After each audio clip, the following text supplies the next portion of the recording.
Welcome to the Childcare Director's Chair, the podcast for bold educators who are ready to lead, grow, and shake things up in early childhood education. Whether you are a teacher eyeing that lead role, a lead stepping into leadership, or a center owner dreaming big, this is your space to grow with purpose and leave your mark. Hosted by heart-centered leadership coach Erica Sacoccio, each episode brings you real talk, actionable tools, and a contagious laugh or two, all designed to help you step into your next level with confidence. So pour your coffee, pop in those earbuds, and take your seat, because your leadership journey starts right now in the Childcare Director's Chair. Hey guys, it's your girl Erica here with the Childcare Director's Chair podcast. I am so excited you are here today. You don't even know. Today's episode, we're going to talk about how every voice in childcare programs matter. Whether you're the director, the lead teacher, the assistant in the back room, too often teachers hold back, thinking that their ideas and concerns aren't important enough to share. But what if I told you that using your voice isn't just about being heard? It's about leading change, growing professionally, and building a stronger program for every child. Today, we are going to take a deep dive in how every teacher can speak up, stand up, and lead from where they are at. We are joined with one of my favorite listeners in all the world, Becca from New York. Hello, Becca. Hello. I'm so happy to be here. Me too. So I had the privilege of meeting Becca in person back in May in Rhode Island when she came out to our conference. And I got to tell you, this girl is spot on. And if she lived in Rhode Island, she would be working at my center without a doubt. So Becca, let's talk a little bit about maybe what using your voice to lead, what does that mean to you in the context of working in a childcare program? Well, using your voice to me means being respectful, speaking not only with, with experience, because I've been in the field for 30 plus years, but actually modeling and showing others to almost guide. That's what it means to me, to guide others, my children, my assistants. I don't even like to use the word assistants, because to me, I want my people to be me when I'm not there, to take charge. So that's really what it means to me, like to speak with respect and to model. And so I'm so sorry, Becca. I'm so excited to have you on the show. I just kind of jumped into it. I'm so sorry because I just love talking to you. You know, we talk so often.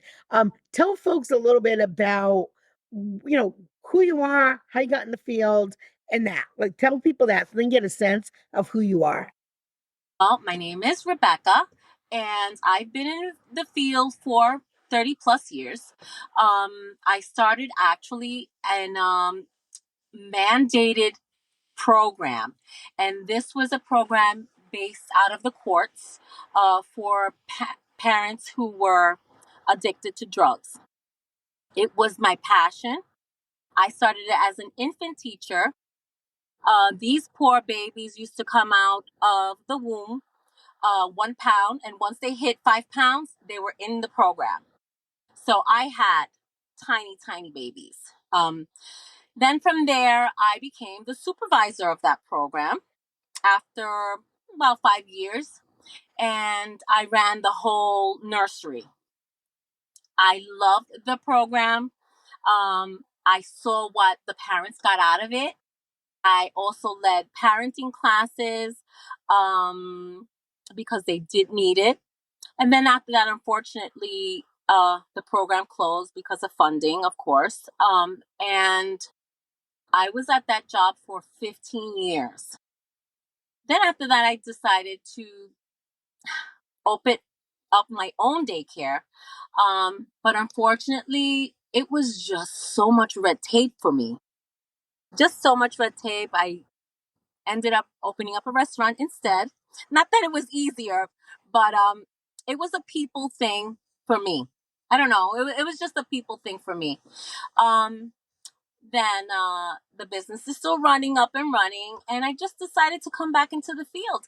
I also I went back to childcare, um, became a director for a very, very known daycare center. Loved it, loved it, loved it. My passion is definitely arranging rooms. I love room arrangement. I did 13 rooms all by myself. Then we opened up, and it was the most beautiful thing. But unfortunately, I think for me, working with corporate organizations is a little different for me. My expectations are super high. Uh, so I decided to leave. We didn't meet eye to eye. I'm for the kids. I'm all for the kids. Um, Yeah. and I totally get the business side of it. I do get the business side of it, and it just didn't work for me. The assistant director thing didn't work for me. Maybe I didn't have a good partner. I'm not sure what it was. Um, I just couldn't do it. So now I'm a toddler teacher. My favorite thing to do. I'm at a beautiful school. I'm extremely happy there. I do wish I had a great leader with me. Um, but I am happy where I am because they leave me alone. How about that? So you've really had so many different levels and layers in your experience in this field. So let's tap into some of that so the listeners can gain some of this knowledge you have. So for teachers who are maybe in formal or informal positions and roles to influence the culture, how can they have that influence in the culture and success for their program? Like what can they do? How can they influence the culture? Hmm. Well, first, to be in this field, you have to love it. You have to love this field. You can't go into this field with dollar signs because this is not dollar signs. You have to have a passion.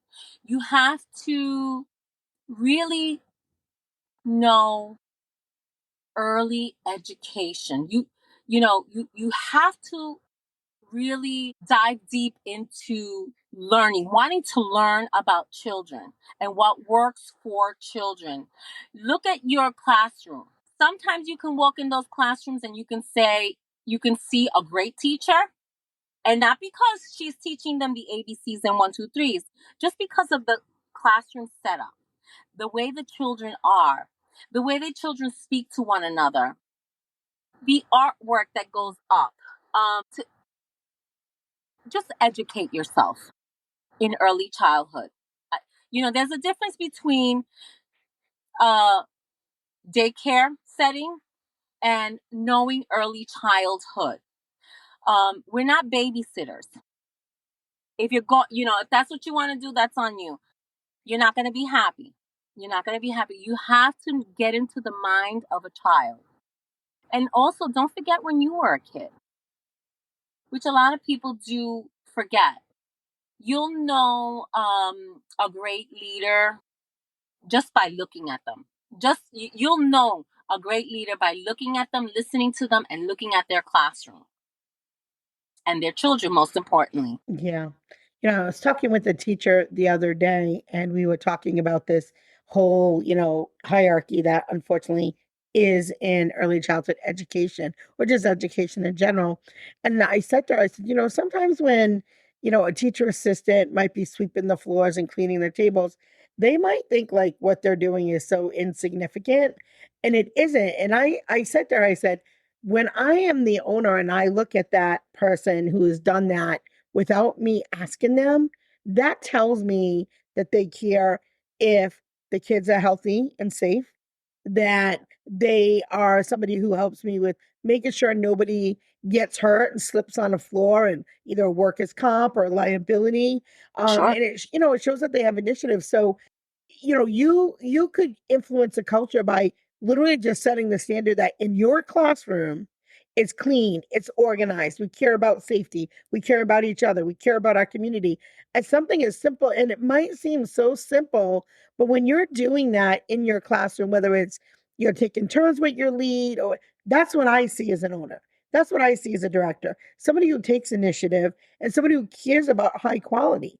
And it seems so simple, right? It seems like that's not a meaningful thing, but it is very meaningful, For sure. especially in a toddler room, right? At toddler room, those kids will put everything in their ears, their mouths, their nose, like, Those right? Making sure that they're not choking on things, making sure that there's not cross contamination. God forbid a kid has a food allergy, something as simple as that. So don't be dismissive of the things that you do, no matter what position you're in, whether you're higher up, especially as Becca said, like if you're the leader of that school, people need to know, they need to feel you, not just see you, they need to feel you.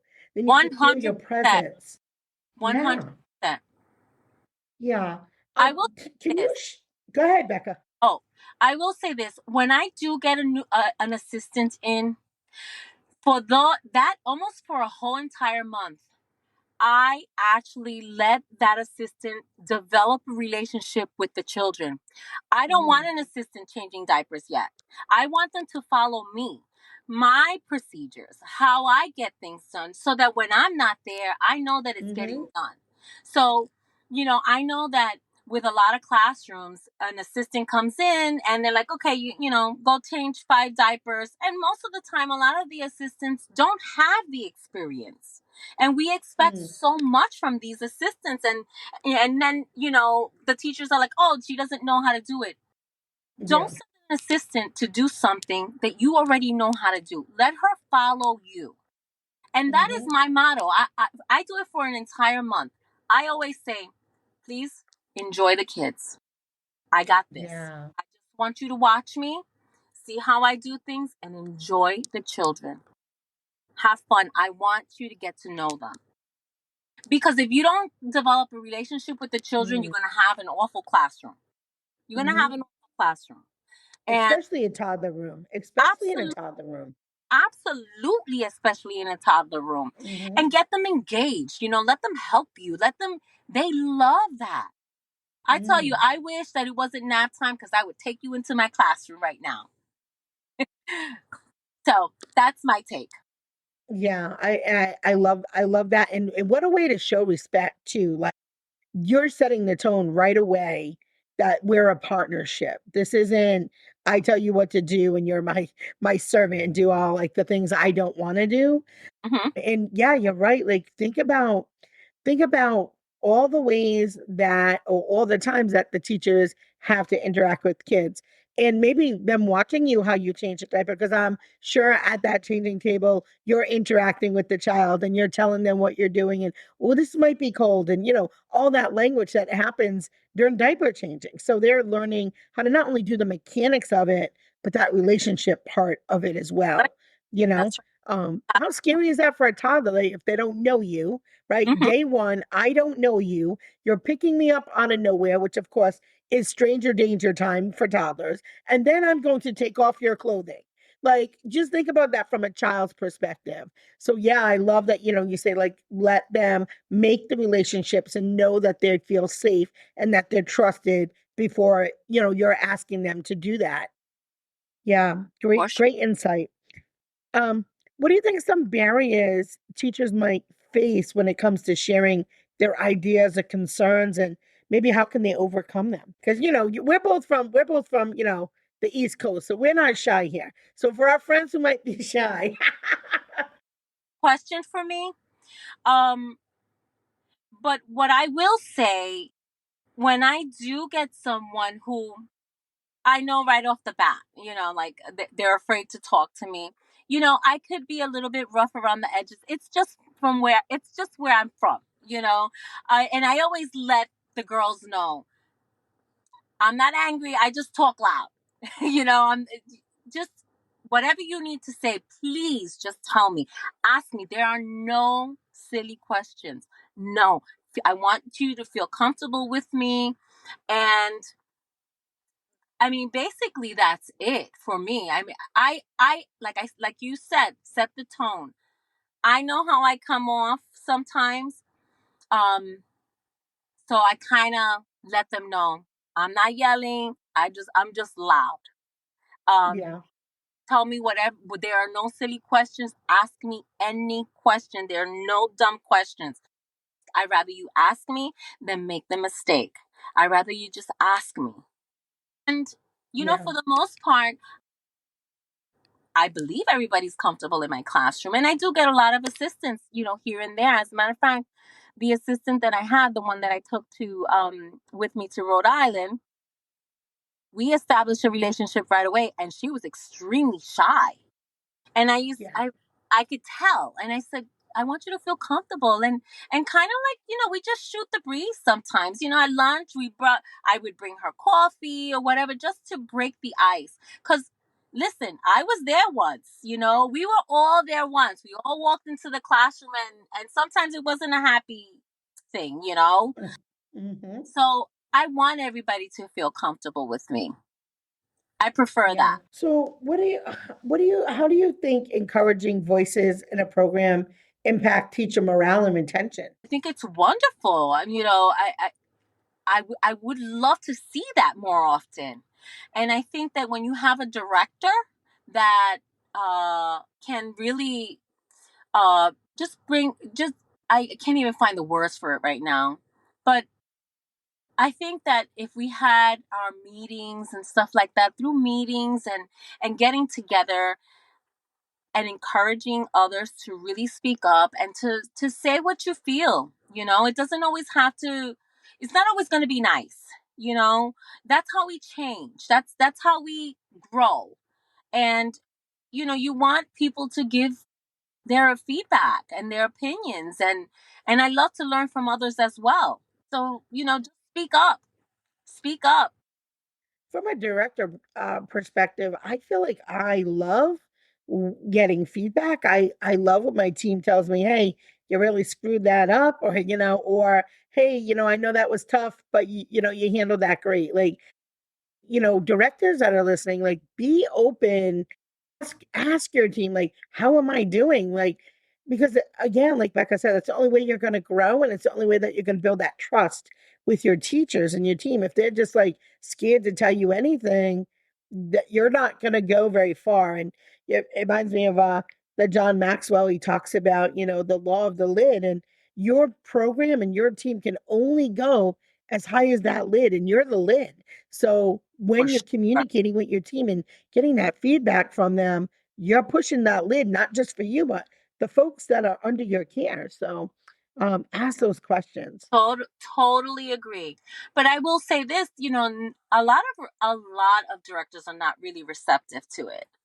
Um, they're really not, you know. Um, and it's been, in my experience, I've seen a lot of directors not be happy about the feedback. And Yeah. But you have to be able to take, if you're out there dishing it and giving them feedback, you also have to be able to take feedback. for sure, So, well, for, hopefully our podcast will help enlighten some folks who maybe might be on the fence, but keep feedback is a talking. good thing. It's a gift. It's a gift when someone says to you, you're great at these five things, but right here is I'm really having a hard time Hmm. communicating with you about this. You, that's what makes you a great leader, right? People are going to follow you if they trust you, they respect you, they know that, communication is back and forth, because communication isn't just us barking at our teachers. That's not communication. Communication is two ways. I think that when you do communicate, you have great classrooms. Hmm. You know what kids should be where. You just do.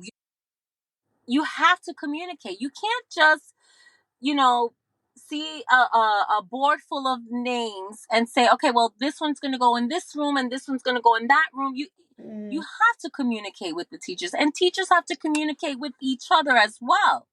Hmm. I want to know before a child is moved into my classroom, transitioning into my classroom. I want to know about that kid. I want to speak to that teacher. I want to, I want to see what that kid is all about. Um, and who knows best? The teacher. Yeah. She's she's only been with him for 9 months or almost a year. You know what I mean? Like, 8 hours a day. I don't want to hear from my director. I really don't want to hear those things from my director. I want to hear it from the teacher. But I love that. I come with a lot of experience. So, it's different. So teachers out there, talk to the other teachers and learn about your children. And don't always, I'll say this too. Teachers always have a habit of saying, oh, Michael, he's always crying. He puts everything in his mouth and da da da da da. Take it, when kids transition, they are different. They are different. So, yeah, get Sure. all the information and get all the feedback, but don't always. But not the bias. Right. Because I hear it all the time. Oh, this parent is too much. This parent is this one, and then they get to my classroom and I don't hear it. I don't see it. I don't hear it. So just take in the information, but talk to your teachers. Yeah. And documentation too, especially when during those transitional periods, which right now most centers are getting ready to gear up for the school year, like document too, because not only those conversations, but the documentation to back up what you're saying, I think 100. is also very helpful. So as we wrap up, is there anything you want to leave the listeners that I haven't asked you? I would just like to say, if you're in this field, do it because you love it. Learn about early childhood and behavior. Just love what you do. Have fun with what you're doing, and you'll see how much you'll grow. You'll see how much you grow. I will say this, Erica.